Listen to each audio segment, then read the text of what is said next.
Petani tembakau di Kabupaten Buleleng terancam gagal panen. Pasalnya ratusan hektar lahan tembakau petani terserang virus yang menyerang daun tembakau menjadi rusak.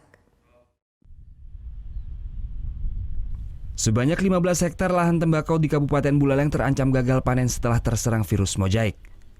Virus ini menyerang tanaman tembakau yang mengakibatkan tanaman menjadi keriput dan rusak.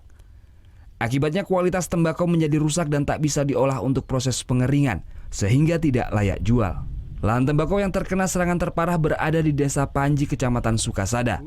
Selain itu, daerah lain yang sudah teridentifikasi terserang berada di Desa Bakti Serage, Kecamatan Buleleng, dan di Desa Lokapaksa, Kecamatan Seririt. Uniknya hanya tanaman tembakau varietas Virginia yang terkena serangan virus mozaik.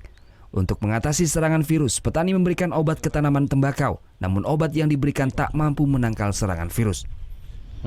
Virus cara ngapi orang itu. Cara ngapi. Ini berapa arealnya tuh? 2 hektar 40. Banyak yang kena penyakit virus nih beli? Banyak. Kan kenyataannya. Obatnya enggak ada? Dikasih obatnya tapi tidak berfungsi. Obat virus dah dikasih. Tapi enggak mau kembali lagi normal? Coba gini aja dah. Saat ini Dinas Pertanian dan Peternakan Buleleng tengah mengupayakan agar serangan ini tidak meluas. Kan ya untuk mengurangi jangan sampai penyakit ini menyebar kan. Nah, kemudian dikurangi, kemudian dilakukan ya pembakaran atau sanitasi. Jangan sampai nanti virus ini menyebar ke tembakau lainnya. Memang kemarin dia ngecek di Paket Agung itu tidak ditemukan itu. Tapi teman-teman PPL ngecek di daerah Panji ya, itu memang ditemukan kurang lebih 15 hektar. Di Panji aja? Ya, di Panji, di Kecamatan Sukasada, Panji, Bakti Serage, dan sekitar.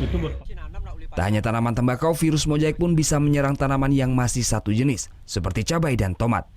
Guna mencegah, pemerintah akan melakukan pembinaan secara khusus kepada para petani. Mereka dihimbau menggunakan bibit unggul dan memperhatikan proses pemindahan bibit ke lokasi tanam. Petani dianjurkan memilih lahan yang jauh dari tanaman cabai atau tomat karena dinilai dapat meningkatkan potensi serangan virus mozaik. Putu Wijana melaporkan untuk NET.